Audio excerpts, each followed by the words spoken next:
வந்து மடிக்கணினி குடுக்குறதா இருக்கட்டும், இப்போ வந்து 3000 பொங்கலுக்கு குடுக்குறதா இருக்கட்டும், இது மாதிரிலாம் நெறைய விஷயங்கள் நல்லது பண்ணிட்டு தான் இருக்காங்க. இது எப்படி நல்லதுன்னு சொல்லுவீங்க?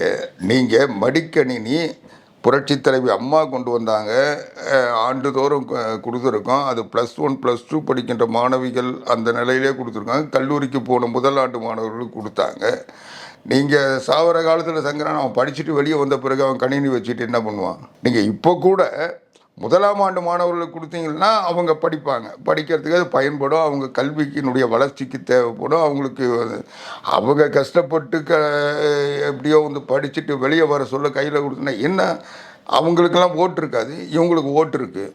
இவங்க வயசு வந்து 21 ஆயிடுச்சு. அதனால் அவங்க ஓட்டு போடுற தகுதி வந்துருச்சு.